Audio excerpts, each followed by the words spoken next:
ETF index mutual funds నేర్చుకుని stock మార్కెట్లో రాణించాలనుకుంటున్నారా? వెంటనే ఈ నెంబర్కి కాల్ చేయండి.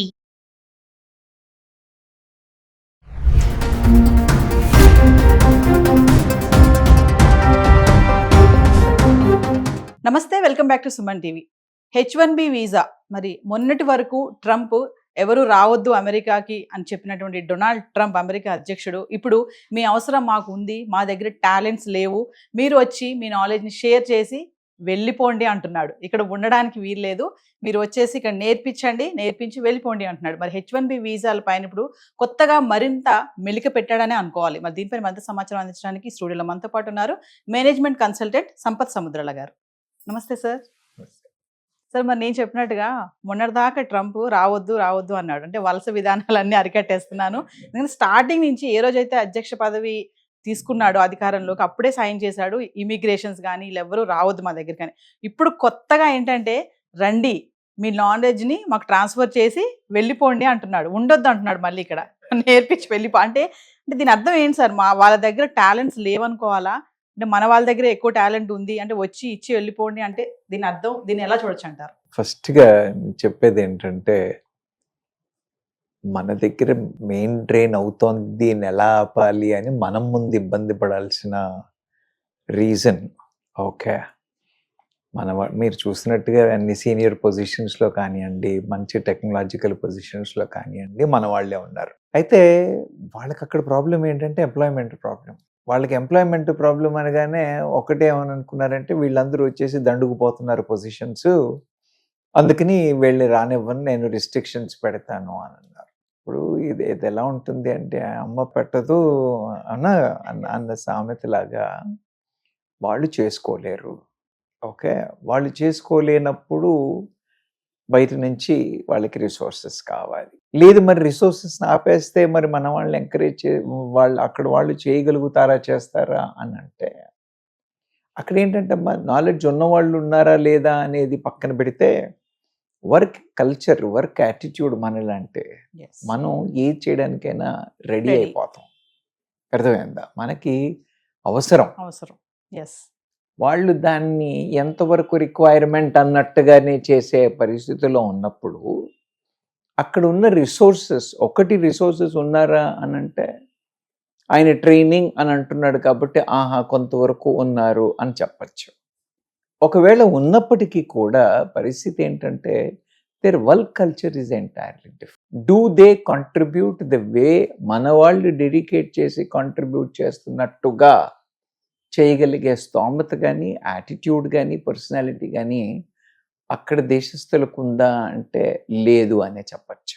కాబట్టి అంటే ఇప్పుడు ఎలక్షన్స్లో మీరు అన్ఎంప్లాయ్మెంట్ని ఎలా చూస్తారు, యువతకి ఏం చేస్తారు అని అన్నప్పుడు, దెన్ హిజ్ ఫస్ట్ థింగ్ ఆయనకి తోచింది బయట నుంచి వచ్చే వాళ్ళని ఆపేస్తాను.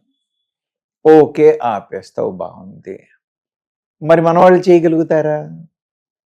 ఓహో, ఇదో సమస్య ఉందా, నాకు తెలియలేదే. అందుకని ఓకే ఇప్పుడు ఏం చేస్తాను, I will allow them to come, మీరు రండి, కానీ you get our people capable enough and then you go back, నేర్పించి వెళ్ళిపోండి. సరే అంటే అన్నాను, పెద్ద రివార్డింగ్గా ఉంటే మనవాడు వెళ్తాడు. మనవాడు అక్కడ ఏదో కంఫర్ట్ సెటిల్ అని వెళ్తున్నాడు. నువ్వు వచ్చి నన్ను ట్రైన్ చేసి వెళ్ళిపో అని అంటే, then what is in it for me? You understand my point? నువ్వు టార్గెట్లు పెడతాను, నేను ఎంట్రీ ఫీజులు పెడతాను, రిస్ట్రిక్షన్లు పెడతాను, కానీ నువ్వు వచ్చి ట్రైన్ చేసి పో అని అంటే, నేను ఎందుకు వస్తాను, రాను పో అంటారు. You understand? దాంతో they will come and to problem. This is going to be a very complex problem to be handled. Trump is also struggling. ఆయన ఉద్దేశాలు మంచి అయినప్పటికీ కూడా వాళ్ళ దేశపరంగా ఎగ్జిక్యూట్ చేసే విధానాల్లో తొందరపాటు ఎక్కువ ఉంది. అవడం చేత ఇలా మళ్ళీ చేంజెస్ అవుతూనే ఉంటాయి, మీరు మళ్ళీ నన్ను పిలుస్తూనే ఉంటారు. సబ్జెక్ట్ అలాగే ఉండిపోద్ది, కానీ these things are going to change. ఎందుకంటే అక్కడున్న కంపెనీలన్నింటికి రిసోర్సెస్ కావాలి కదా, whether it is an Indian or an American, whether it is a Chinese or an American, whether it is Mongolian or whichever country it is, వాళ్ళకి కావాల్సిన work చేసే skilled labour కావాలి. So అందుకని రమ్మని అనడు, పొమ్మని అనడు. How does it matter to him? You understand my Yes. Point. Only thing is he has to take care of the unemployment. అందుకని వద్దన్నాడు. అన్ఎంప్లాయ్మెంట్ వద్దన్నాడు అని అంటే మరి అక్కడున్న కార్పొరేషన్స్ అన్ని నడవాలి కదా, అక్కడున్న నడవాలి. కంపెనీలన్నీ నడవాలి కదా.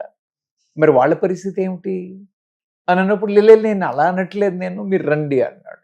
మళ్ళీ వీళ్ళని కన్విన్స్ చేయడం కోసం అని no they will come train and go అని. Yes. He is also under tremendous stress అని అనే చెప్పచ్చు. దీన్ని ఇప్పుడు మన వాళ్ళు మరి డిమాండ్ చేసే ఛాన్సెస్ లేవంటారా సార్? డిమాండ్ చేయొచ్చు కదా, అంటే వచ్చి నేర్పించి వెళ్ళిపోమంటున్నారు. ఇప్పుడు వచ్చి నేర్పించాలంటే ఇక్కడ వీళ్ళు జాబ్స్ ఇవన్నీ హోల్డ్ చేసుకోవాలా, లేదంటే రిజైన్ చేసో వెళ్ళాలి కదా. అప్పుడు డిమాండ్ చేసే ఛాన్స్ కూడా బాగానే ఉంటుంది కదా. అమ్మ నేనేమన్నానంటే అవైలబిలిటీ ఎక్కువ ఉన్నప్పుడు మనం డిమాండ్ చేద్దాం అని అంటే చైనీస్ కొట్టేసుకుపోతాడేమో. You understand my point? China వాడు కొట్టేసుకుపోతాడేమో. కాంపిటీషన్ ఉంది, మన వాళ్ళకి కూడా అవసరం ఉంది కాబట్టి మన వాళ్ళు కూడా కొంత ఇదిగా ఉన్నారు. కానీ మీరు చూసినట్టయితే మోడీ గారు వచ్చినప్పటి నుంచి అనుకోండి, లేదా లాస్ట్ 1-2 decades-లో అని అనుకోండి, ఎన్ని స్టార్టప్స్ వచ్చాయి, ఎన్ని కొత్త ఐడియాలు వచ్చాయి ఎస్ కదా. అది ఎంకరేజ్ చేసినట్టయితే, దాన్ని ప్రమోట్ చేసినట్టయితే మన వాళ్ళు వెళ్ళరు. సో మన దగ్గర ఇంకా కొంత మార్పులు రావాలి. మన మార్పులు వస్తే అప్పుడు మన వాళ్ళు వెళ్ళరు.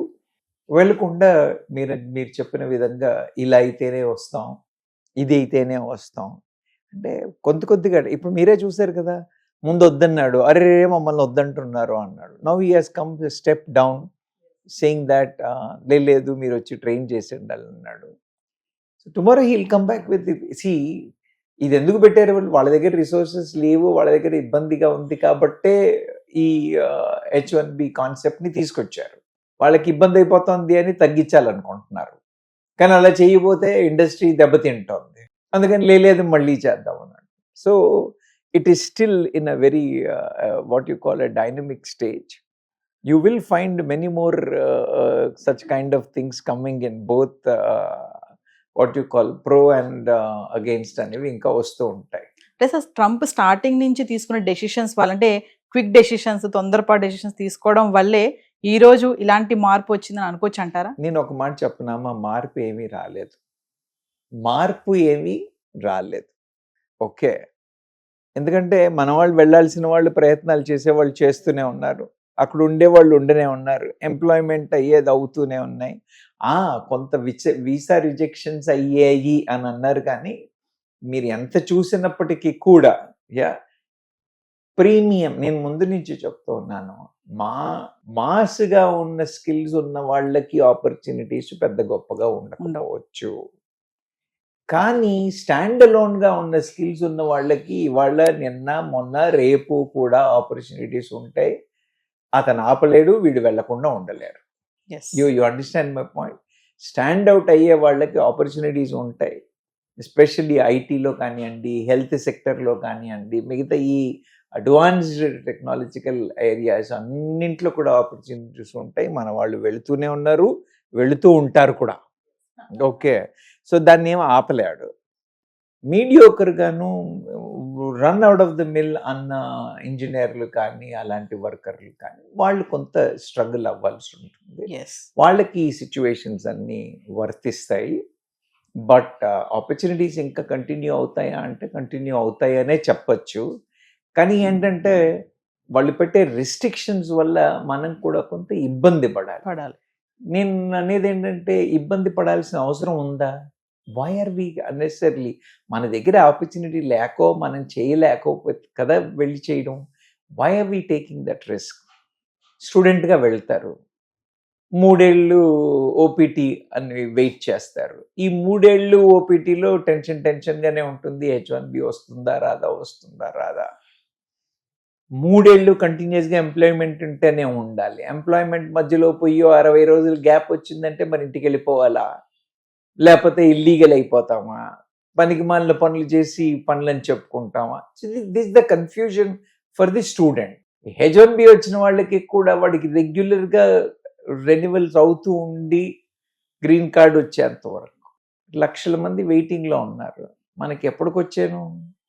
ఇప్పటికి గ్రీన్ కార్డ్ కోసం వెయిట్ చేస్తున్న వాళ్ళు, నేను చెప్తున్నాను కదా, కొన్ని డికేడ్స్ టైం పట్టేట్టుంది రావడానికి. కాబట్టి గ్రీన్ కార్డ్ వచ్చే అవకాశాలు చాలా తక్కువ. రావా అంటే వస్తాయేమో, ఎక్స్ట్రీమ్ కేసులు వేరు, రావా అంటే వస్తాయేమో కానీ but they will have this kind of difficulty. అందుకని నేను చెప్తున్నాను కదా, మనం వద్దంటాం కానీ వెళ్తూనే ఉంటారు, వాడు వద్దంటాడు కానీ పిలుస్తూనే ఉంటారు, ఎస్. వాళ్ళు వద్దన్నా పిలుస్తూనే ఉంటారు. అంటే ఇప్పుడు అమెరికాలో నిపుణుల కొరత ఉంది అంటే మన వాళ్ళ దగ్గర టాలెంట్స్ ఉన్నాయనే కదా అర్థం. ఖచ్చితంగా దాంట్లో ఏ మాత్రం తేడా లేదు. దే నీడ్ అస్. మన దగ్గర వాళ్ళు ఖచ్చితంగా స్కిల్ యాడ్ చేస్తారు, టాలెంట్ యాడ్ చేస్తారు. టాలెంట్ కంటే ఎక్కువగా నేను మాట్లాడేది ఏంటంటే అక్కడ టాలెంట్ని ప్రిపేర్ చేయగలరేమో కానీ అక్కడ యాటిట్యూడ్ ప్రిపేర్ చేయడం కష్టం. వాళ్ళకి సంవత్సరంలో నేను ఇన్ని రోజులు హాలిడే వెళ్తాను, I will take sabbatical for 6 months, I will spend time with the family, I will take a break for 2 years. ఇలాంటి యాటిట్యూడ్ ఉన్న మనుషులు చాలా ఎక్కువ ఉంటారు అక్కడ. మన వాళ్ళు ఏంటి, గొడ్డు చాకిరి. ఆపర్చునిటీ ఉందంటే ఏ ఇండస్ట్రీలో అయినా, నేను ఐటీఐ అనట్లేదు, ఏ ఇండస్ట్రీలో మన వాళ్ళు ఆపర్చునిటీ ఉందంటే ఎక్కువ చర్చుకుని పనిచేయడానికి రెడీ అయిపోతారు. You understand. అందుకని మన వాళ్ళకి టాలెంటే కాకుండా the attitude of Indians to work, contribute చాలా ఎక్కువ. కాబట్టి ఇవాళ్లే కాదు, in the days to come also will have opportunities. So ఈ టైంలో మరి ఒకవేళ మన వాళ్ళు ఈ ఆపర్చునిటీకి వెళ్ళాలి అనుకుంటే మరి ట్రంప్ మళ్ళీ ఫీజెస్ పెంచే ఛాన్సెస్ ఏమైనా ఉన్నాయనుకోవచ్చు అంటారా? ఇప్పటి వరకు అయితే స్టూడెంట్స్ గా వెళ్ళిన వాళ్ళకి ఈ $1,00,000 కాన్సెప్ట్ అనేది వర్తించదు. మన దగ్గర నుంచి ఎక్కువగా వెళ్తున్న వాళ్ళు మాస్టర్స్ కోసమే వెళ్తున్నారు. కంపెనీలు ఇక్కడున్న గ్రాడ్యుయేట్స్ ని రిక్రూట్ చేసి తీసుకెళ్ళాలి అని అంటే ఆ ఫీజు వర్తిస్తుంది. If the company finds the skill, అలాంటి ఇక్కడ ఉన్న వాళ్ళలో అలాంటి మాకు అది యాడ్ అవుతుంది అంటే కంపెనీస్ హెజిటేట్ అవ్వవు. ఒకటి. రెండవది, ఈ ప్రాబ్లం కంపెనీకి, నాట్ టు ది క్యాండిడేట్. కాబట్టి if they want, they will put pressure on Trump's administration to get some leeway. వాళ్ళకు కూడా ఇప్పుడు ఛాలెంజ్ ఏమైందంటే, మనకి ఒకటి, రెవెన్యూస్ ఎక్కడి నుంచి పెరుగుతున్నాయి, వాళ్ళ రెవెన్యూస్ మనం చూసినట్టయితే, మన పిల్లలు వెళ్ళి మాస్టర్స్ చేయడం వల్లే యూనివర్సిటీ, మీకు లాస్ట్ టైం కూడా చెప్పాను నేను, యూనివర్సిటీస్ మనం కట్టే డబ్బుల మీదే బతుకుతున్నాయి. మన వాళ్ళు పోవడం మానేస్తే యూనివర్సిటీలు మూతపడతాయి. అందుకని యూనివర్సిటీ వాళ్ళు గొడవ చేస్తారు. యూనివర్సిటీలు మూతపడితే మన పిల్లలు వెళ్ళరు. మన పిల్లలు వెళ్ళకపోతే వాళ్ళ ఫ్యామిలీలు ఏదైతే హాలిడేల మీద వెళ్ళి ఒకసారి కాన్వకేషన్ చూసి రావడమో, అడ్మిషన్ చూసి రావడమో అన్న ఈ టూరిజం అనే రెవెన్యూ ఏదైతే ఉందో అది కూడా ఇంపాక్ట్ అయ్యే ఛాన్సెస్ ఉన్నాయి. తరువాత ఇండస్ట్రీ ఎలాగో దెబ్బతింటుంది. సో ఈ అన్ని కారణాల చేత ఒకసారి టఫ్ అని అన్నప్పటికీ కూడా మళ్ళీ రోల్ బ్యాక్ చేయడం, మళ్ళీ చేయడం అనేవి రెగ్యులర్గా అయ్యే అవకాశాలు ఉన్నాయి. వాళ్ళ అవసరాలని బట్టి వాళ్ళు పైకి కిందికి మారుస్తూ ఉంటారు. కాబట్టి మీరు చెప్పినట్టుగా మనం డిమాండ్ చేసే పొజిషన్కి రావాలి.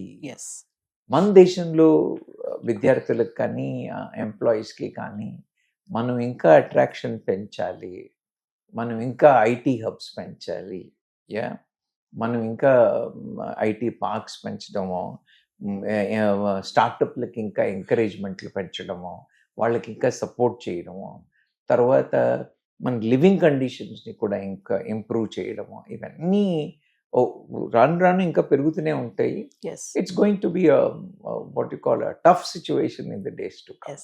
సార్ ఏదేమైనా సార్, అంటే వెళ్ళే వాళ్ళు వెళ్తున్నారు, అక్కడి నుంచి వచ్చే వాళ్ళు వచ్చేస్తున్నారు.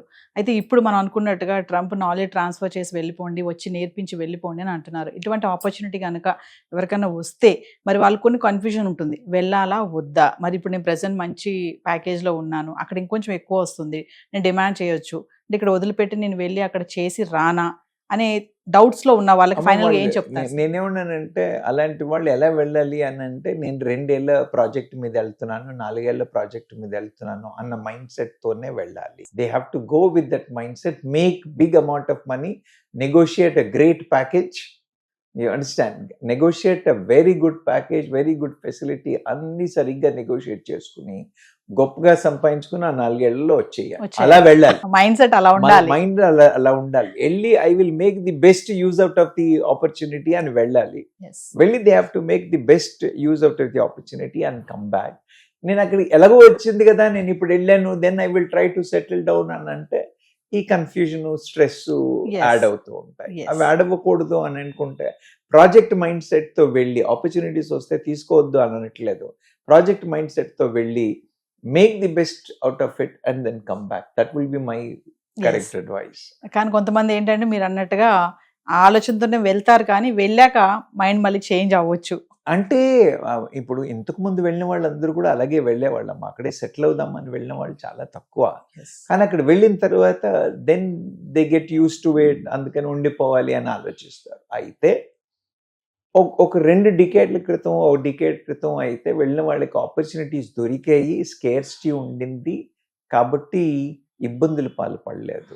కానీ ఇప్పుడు అలా పరిస్థితులు లేవు కాబట్టి అనవసరంగా ఇబ్బందులు పాల్పడతారు. కాబట్టి అలా వెళ్ళకపోవడం better. But it is again the state of mind, they should change and see what. ఎందుకంటే ట్రంప్ మళ్ళీ ఏ డెసిషన్ తీసుకుంటాడో చెప్పలేము. ట్రంప్కి ఎంత ఉంది, ఇంకా 3 సంవత్సరాలు 4 నెలలు ఏమో ఉంది. ట్రంప్ అనే కాదు, నేనే ఉన్నాను, వీళ్ళు ఇప్పుడు వాళ్ళు వెళ్ళిన వాళ్ళు H1B అన్న వాళ్ళకి 4 ఏళ్ళు మళ్ళీ ఒక రెన్యువల్ వచ్చేసి అని అంటే ఆ లోపల ట్రంప్ వెళ్ళిపోతాడేమో. So it is not on the Trump alone, but on the overall situation మనం చూసినట్టయితే we will have challenges అన్న మైండ్ సెట్తో వెళ్ళడమే బెటరు. నేనైతే I will ideally suggest that they should go on a project mode, go make best use out of it. మీరు చెప్పినట్టుగా మంచి salary ఇస్తేనే వస్తాము అన్న దీంతో వెళ్ళి they should make big benefit out of it.